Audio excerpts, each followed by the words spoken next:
Assalamualaikum warahmatullahi wabarakatuh. Perkenalkan, kami dari kelompok 3. Di sini kami akan mempresentasikan jurnal yang sudah kami buat yang berjudul Dampak Toleransi Masyarakat Terhadap Korupsi Kecil dalam Pembentukan Karakter Generasi Anti Korupsi. Di sini sebelumnya kami akan memperkenalkan diri masing-masing di dalam anggota kelompok kami. Perkenalkan, nama saya Selin Julia Sri Suhaimi dengan NIM 19220596. Perkenalkan, nama saya Bonatua Brenjolis Mare dengan NIM 19221559. Perkenalkan, nama saya Galang Fitro Ramadan dengan NIM 19221197. Perkenalkan, nama saya Artamian Katarina Manik dengan NIM 19220407. Di sini saya akan mempresentasikan latar belakang. Korupsi sebagai fenomena kultural. Korupsi di Indonesia tidak lagi dapat dipahami sebagai persoalan struktural semata, melainkan telah mengakar sebagai fenomena kultural yang kompleks dan multidimensi. Toleransi masyarakat terhadap praktik korupsi kecil menciptakan hambatan fundamental dalam upaya pemberantasan korupsi secara menyeluruh. Yang kedua, di sini ada rumusan masalah. Untuk rumusan masalah di dalam konflik tersebut, yang pertama ada bagaimana dampak toleransi terhadap korupsi kecil atau petty corruption memengaruhi efektivitas pemberantasan korupsi dan pembentukan karakter generasi muda. Yang kedua, bagaimana peran perguruan tinggi dan lingkungan sosial dalam menginternalisasi nilai-nilai anti korupsi untuk mengatasi budaya permisif tersebut.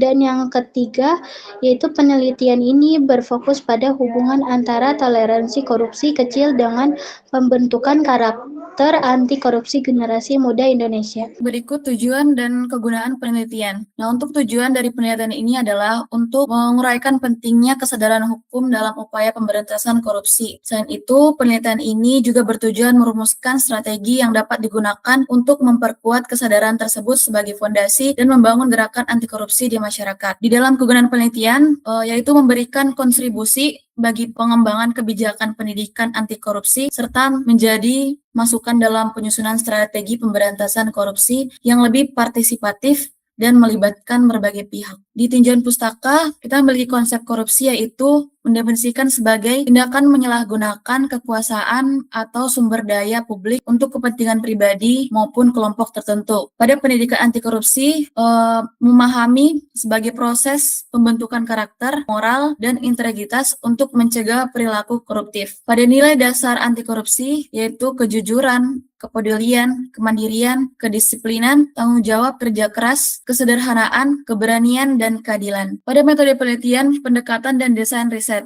penelitian ini menggunakan pendekatan kualitatif dengan metode studi pustaka yaitu library research untuk menganalisis berbagai sumber akademik terkait korupsi dan pendidikan anti korupsi. Sumber data meliputi jurnal ilmiah, buku, laporan lembaga resmi, dan dokumen yang relevan dengan topik pemberantasan korupsi di Indonesia. Selanjutnya, dampak normalisasi korupsi kecil. Normalisasi korupsi kecil dalam masyarakat membawa dampak serius terhadap partisipasi publik dan tingkat literasi hukum. Ketika praktik-praktik koruptif dianggap wajar, masyarakat cenderung apatis, enggan terlibat dalam pengawasan terhadap penyelenggaraan pemerintah dan pelayanan publik. Dan di sini juga ada dua dampak yang jelas. Yang pertama itu melemahkan pengawasan publik. Toleransi terhadap korupsi kecil menyebabkan masyarakat kehilangan kepekaan untuk mengawasi dan melaporkan praktik korupsi. Partisipasi aktif dalam kontrol sosial menurun drastis karena korupsi dianggap sebagai hal yang lumrah dan tidak perlu dilawan. Yang kedua itu ada rendahnya literasi dan rasa takut. Rendahnya literasi hukum membuat masyarakat tidak memahami hak dan kewajiban mereka dalam memberantas korupsi. Ditambah dengan rasa takut dan intimidasi dari pelaku korupsi, masyarakat memilih diam dan tidak berani melaporkan praktik korupsi yang mereka saksikan. Selanjutnya, strategi penguatan karakter anti korupsi. 3 pilar utama membangun generasi berintegritas. Yang pertama itu ada integrasi pendidikan anti korupsi. Memasukkan pendidikan pendidikan anti korupsi ke dalam kurikulum sangat berdampak positif bagi pembentukan karakter mahasiswa. Nilai-nilai kejujuran, integritas, dan tanggung jawab tanamkan sejak dini melalui pembelajaran sistematis. Yang kedua itu ada transformasi budaya akademik. Memperkuat keteladanan pendidik dalam praktik sehari-hari menjadi fondasi utama. Dosen dan tenaga pendidik harus menjadi role model integritas bagi mahasiswa dalam setiap aspek kehidupan akademik. Yang ketiga itu ada pemanfaatan teknologi untuk transparansi. Penerapan pelayanan publik berbasis online atau aplikasi digital seperti layanan Smart Kampung dapat meningkatkan transparansi dan akuntabilitas, meminimalisir peluang terjadinya praktik korupsi. Selanjutnya, strategi komprehensif perlindungan whistleblower. Strategi keempat dalam pembentukan karakter anti korupsi adalah memberikan perlindungan hukum yang kuat bagi whistleblower. Pelapor korupsi seringkali menghadapi risiko intimidasi, pembalasan, dan ancaman karir. Tanpa jaminan keamanan, masyarakat enggan melaporkan praktik korupsi yang mereka saksikan. Yang pertama itu ada perlindungan hukum pelapor, mencakup jaminan kerahasiaan identitas, perlindungan diri dari pemecatan dan demosi, serta pendampingan hukum. Regulasi yang jelas, mekanisme pelaporan yang aman akan mendorong lebih banyak orang berani mengungkap praktik korupsi di lingkungannya. Yang kedua itu mendorong keberanian melapor. Budaya keberanian melaporkan korupsi perlu dibangun melalui edukasi dan sosialisasi. Masyarakat harus memahami bahwa melaporkan korupsi adalah tindakan heroik untuk kepentingan bersama. Sistem reward dan apresiasi bagi pelapor dapat memperkuat motivasi untuk berpartisipasi aktif dalam pemberantasan korupsi. Selanjutnya di sini adalah proyeksi keuangan, yang dimana strategi penguatan karakter generasi anti korupsi. Di sini ada perlindungan whistleblower, pemberian perlindungan hukum bagi pelapor.